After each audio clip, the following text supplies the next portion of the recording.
안녕하세요. 이번 한 주 동안 요한복음 11장 9절에서 57절까지의 말씀을 우리가 묵상하고 실제 하루하루의 삶 속에서 순종함으로 실천해 보고자 합니다.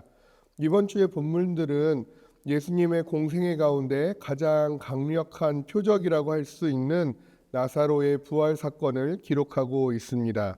이 사건은 단순히 한 사람을 살리신 기적이 아닙니다.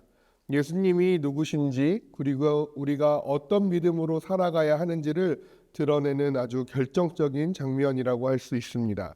이번 한 주 죽음 앞에서도 흔들리지 않는 예수님의 확신과 그분이 주시는 생명의 약속을 함께 묵상함으로 붙드는 귀한 한 주가 되기를 원합니다.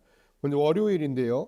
월요일의 본문은 요한복음 11장 9절에서 16절 말씀입니다. 예수님은 유대 지도자들이 돌로 치려 했던 위협을 피해 요단강 건너편에 머물고 계셨습니다. 그때 베다니에 사는 나사로가 병들었다는 소식이 전해지지요. 이틀 후에 예수님은 유대로 가자고 하십니다. 유대인들이 돌로 치려 했었기 때문에 제자들은 매우 두려워합니다. 그때 예수님이 말씀하시죠. 낮이 12시간이 아니냐? 사람이 낮에 다니면 이 세상의 빛을 보므로 실족하지 아니하고. 여기서 낮은 단순한 시간을 의미하지 않습니다. 이 낮이라는 것은요, 하나님의 뜻 안에 있는 때를 의미합니다. 역시 실족하다라는 단어는 넘어지다, 걸려 넘어지다, 함정에 빠지다라는 뜻을 가지고 있는데요. 결국 이 말씀은 하나님의 뜻 안에 있는 자는 걸려 넘어지지 않는다라는 말씀인 것이죠. 때문에 하나님의 계획 안에 있다면 우리는 아무런 두려움을 가질 필요가 없다라는 것입니다. 이어 말씀하시죠. 우리 친구 나사로가 잠들었도다. 그러나 내가 깨우러 가노라.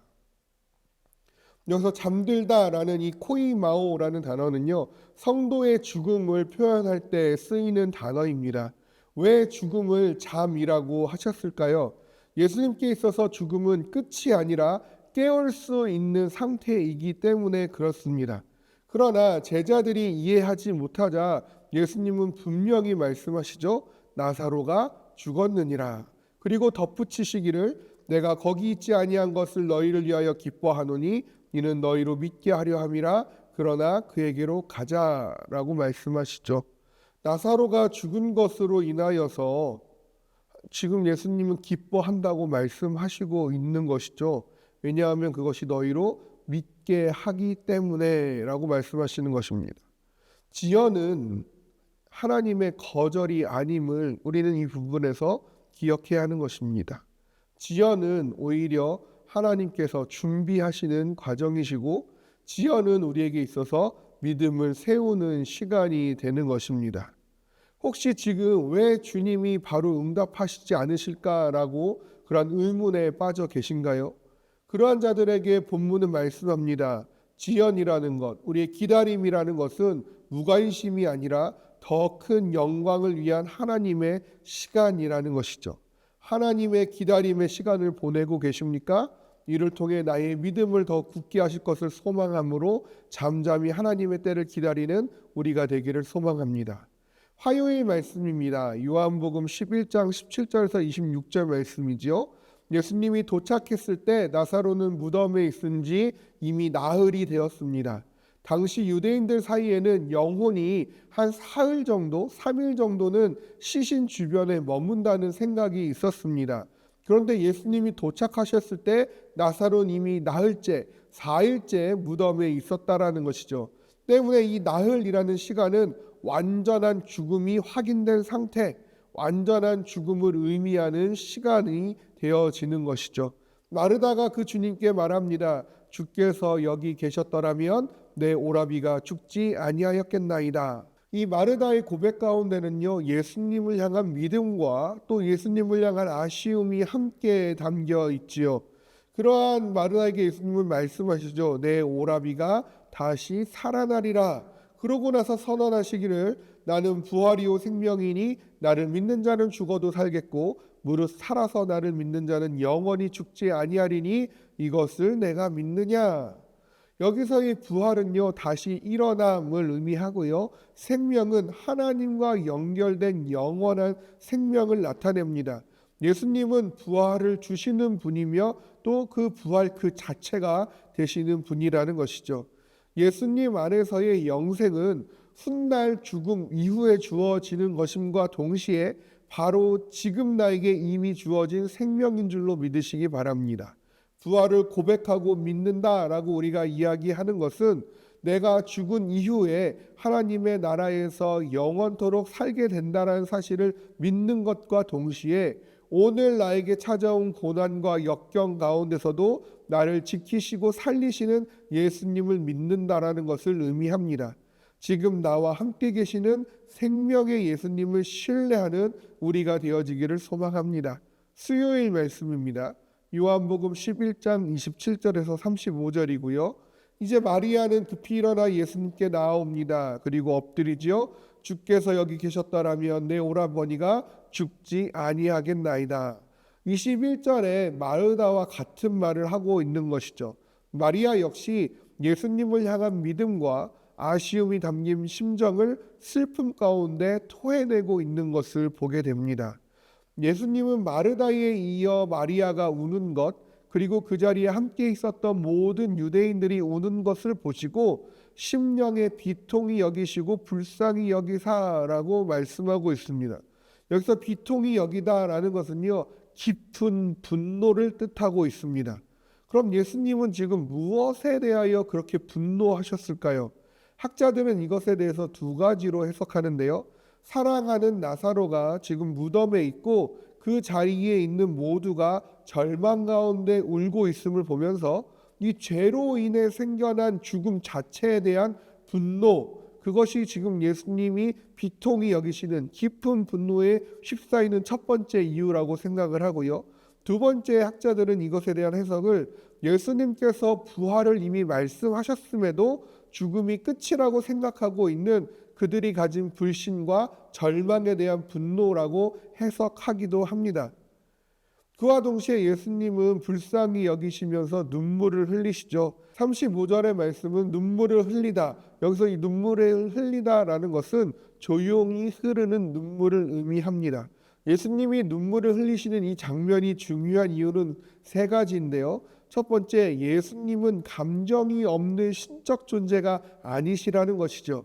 예수님은 참 하나님이시면서 동시에 참 인간으로서 우리의 슬픔을 공감하여 주시는 분이시라는 사실입니다. 두 번째는 예수님은 죽음을 가볍게 여기지 않으신다라는 것이죠. 곧 나사로를 살릴 것임을 아셨음에도 불구하고 우셨습니다. 왜냐하면 죽음은 여전히 고통이고 상실은 여전히 아픔이기 때문이라는 것이죠. 세 번째는요, 예수님의 분노는 사랑에서 나온다라는 것이죠. 그분의 분노는 사람을 향한 분노가 아니라 사람을 파괴하는 죄와 죽음을 향한 분노였다라는 사실입니다. 이것은 심판자로서의 분노가 아니라 구원자로서의 분노라고 이해할 수 있겠습니다. 우리는 종종 생각하지요. 믿음이 있으면 울지 않아야 하는 것 아닌가? 예수님으로 인한 소망을 가진 사람이 슬퍼하는 게 맞나? 라는 질문들을 종종 갖게 됩니다. 그러나 본문은 함께 우시는 예수님을 통해서 말씀하지요. 믿음이 있어도 울 수 있고 소망이 있어도 아플 수 있다라는 것입니다. 예수님은 우리의 눈물을 책망하지 않으십니다. 그분은 우리의 가장 아픈 자리에서 함께 분노하시고 함께 울어주십니다. 아픔을 숨기지 말고 주님께서 우리와 함께 울고 계심을 바라보시면서 우리 또한 슬퍼하는 자 곁에 함께 하여서 그 슬픔을 함께 감당해낼 수 있는 그런 우리가 되어지기를 주님의 이름으로 소망합니다. 목요일 말씀입니다. 요한복음 11장 36절에서 44절 말씀입니다. 무덤 앞에서 예수님은 말씀하십니다. 돌을 옮겨 놓으라. 마르다는 이에 말하죠. 죽은 지가 나흘이 되었음에 벌써 냄새가 나나이다. 여기서 냄새가 나다라는 것은 완전히 썩었다, 완전히 부패하였다라는 그러한 상황을 이야기하죠. 인간적으로는 완전히 끝난 상황입니다. 그러나 예수님은 이에 대하여 이렇게 말씀하시죠. 내가 믿으면 하나님의 영광을 보리라. 영광은 하나님의 능력과 위엄이 드러나는 상태입니다. 그리고 예수님은 기도하시기를 아버지여 내 말을 들으신 것을 감사하나이다. 이 감사는요, 응답을 이미 확신하는 감사이지요. 그리고 외치시기를 나사로야 나오라 라고 외치십니다. 그랬더니 무슨 일이 일어납니까? 죽은 자가 수족을 배로 동인 채로 나오는데 죽은 나사로가 살아 나오게 된 것이지요. 그런데 이 나사로의 상태는 동인 채로, 즉 묶여있는 채로 나왔습니다. 생명은 다시 얻었지만 아직 자유하지는 않은 그러한 모습을 보여주고 있는 것이죠. 그래서 예수님은 말씀합니다. 풀어놓아 다니게 하라. 결국 예수님의 능력으로 생명이 주어지는 것이고요. 그 생명을 얻은 이를 완전히 자유롭게 묶인 것을 풀어줄 수 있는 것은 바로 그와 함께한 공동체의 역할임을 한번 생각해 볼 수 있다라는 것입니다. 또한 우리는 그래서 예수님 앞에 늘 순종을 해야 합니다. 돌을 옮기는 순종이 필요하고요. 묶인 자들을 풀어낼 수 있는 순종이 필요합니다. 그리고 예수님의 그 말씀의 능력을 소망하며 믿음으로 바라보는 것. 인간적인 상황으로 예수님을 제한하는 것이 아니라 그것을 넘어서시는 생명의 예수님을 온전히 붙잡는 그 믿음의 자세가 우리에게 필요한 줄로 믿습니다. 이번 한 주 생명의 능력을 믿고 기도하시기를 바랍니다. 마지막 금요일입니다. 요한복음 11장 45절에서 57절 말씀입니다. 이 나사로의 다시 살아나는 일을 통하여 많은 사람이 예수님을 믿게 되었습니다. 그러나 어떤 이들은 바리새인들에게 가서 알리지요. 여기서 알리다라는 것은 단순히 있는 사실 그대로 전달한다라는 의미보다는 고발의 뉘앙스를 가지고 있는 단어입니다. 이 사람들의 고발을 들은 가야바는 말합니다. 한 사람이 백성을 위하여 죽어서 온 민족이 망하지 않게 되는 것이 유익하다. 여기서 유익하다라는 단어는요, 계산된 이익을 뜻합니다. 정치적인 판단에서 비롯된 말이라는 사실이죠.